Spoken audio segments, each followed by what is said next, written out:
Salam Hussein. Donc, il fallait que je réponde à la question que tu t'es posée. C'était que si on a la topologie de Zariski, topologie suivante, suivante, celle-là, donc définie par les ouverts qui appartiennent à la topologie sont soit l'ensemble vide, soit il existe n, soit il vérifie qu'il existe un n pour lequel n plus 1 à l'infini est inclus dans oméga. Donc les ouverts contiennent tous les entiers à partir d'un certain rang. À partir d'un rang n, ils vont contenir tous les entiers. Donc tu as vérifié que c'était bien une topologie. Et donc les fermés, ce sont les ensembles finis.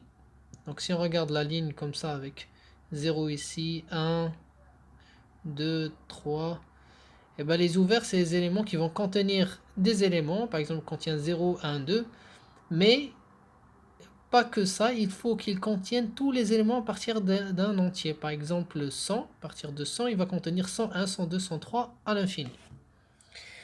Donc la question que tu t'étais posée, c'était de savoir si cette topologie est séparée ou non. En fait, elle n'est pas séparée. Pourquoi? Parce qu'en général, le fait qu'elle soit séparée, c'est de dire que quels que soient deux éléments, donc n et m, appartenant à n,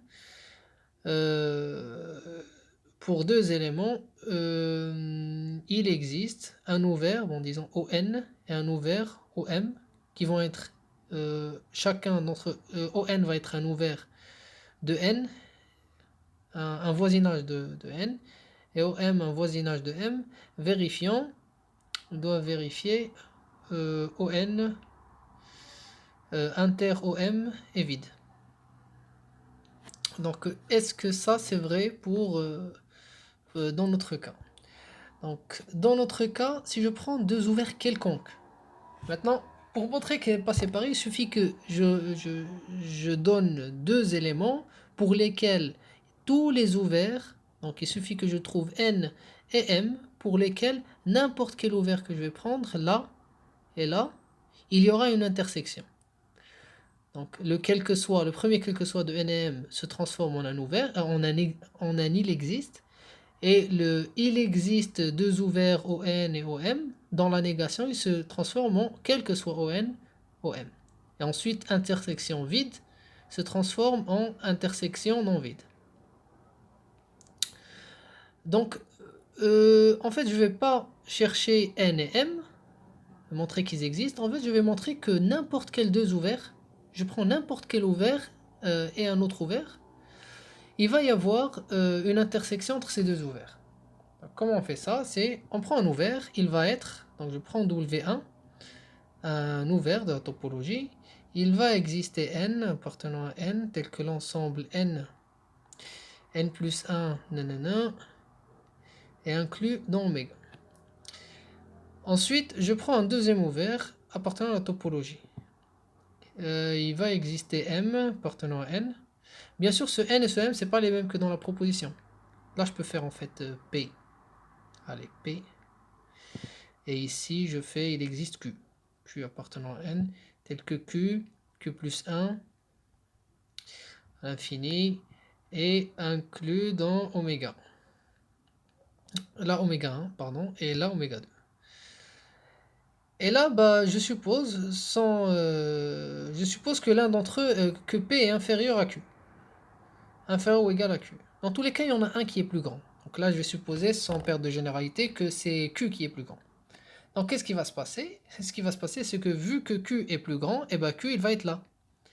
Donc l'ensemble Q plus 1 à l'infini va être inclus dans P plus 1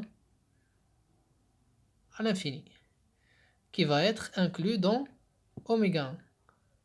Et en plus, Q plus 1, ça, c'est aussi inclus dans oméga 2. Donc, oméga 1 inter oméga 2 est différent du vide. Et là, tu vois que En fait, on a pris n'importe quel de voisinage. Bien sûr, là, on a pris, pardon, là, on a pris oméga 1, ici, oméga appartenant à T, oméga 2 appartenant à T, mais je les prends tous les deux non vides. Parce que pour vérifier la négation de la proposition, en fait, la proposition te dit il existe au N et au M des ouverts, deux ouverts non vides. Donc ici, j'en prends deux qui sont non vides et je trouve qu'il y a toujours une intersection. Voilà, donc deux éléments, donc la topologie n'est pas séparée. Voilà.